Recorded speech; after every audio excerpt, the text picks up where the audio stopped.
କୋଉ ହିସାବରେ ଦେଖୁଛନ୍ତି ମହମ୍ମଦ ମୋକିମଙ୍କର ଯୋଉ ବହିଷ୍କାର?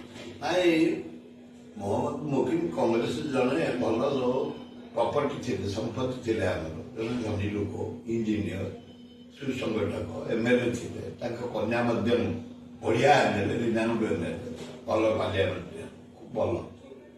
କିନ୍ତୁ ସେ ଟିକେ ଦଳଠୁ ଉଦ୍ଧତ ହେଇକିରି ଯୋଉ ସୋନିଆ ଗାନ୍ଧୀ କି, ରାହୁଲ ଗାନ୍ଧୀ କି, ଆମ ଏଆଇସିସି ପ୍ରେସିଡେଣ୍ଟ ଖରଡେଙ୍କୁ ଯୋଉ କମେଣ୍ଟସ ଦେଲେ ସେଇଟା ଠିକ ହେଲା।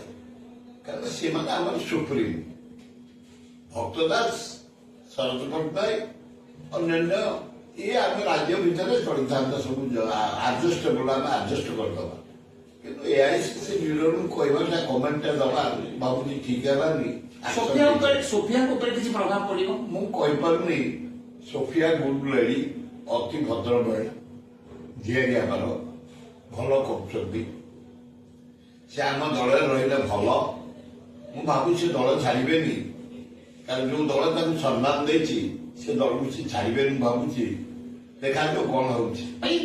ମହମ୍ମଦ ମୋକିମଙ୍କ ସାଙ୍ଗରେ କିଛି ଦଳରୁ ଯିବେ କି, ସେମିତି କିଛି ସମ୍ଭାବନା ରହିଛି? କଂଗ୍ରେସ ହିମାଳୟରୁ କନ୍ୟାକୁମାରୀ, କେତେ ଯିବେ କେତେ ଆସିବେ, କେତେ ଯାଉଛନ୍ତି କେତେ ଆଉଛନ୍ତି, ପ୍ରତିଦିନ ଯାଉଛନ୍ତି ଆଉଛନ୍ତି। କଂଗ୍ରେସ ତା ବାଟରେ ଚାଲିଛି।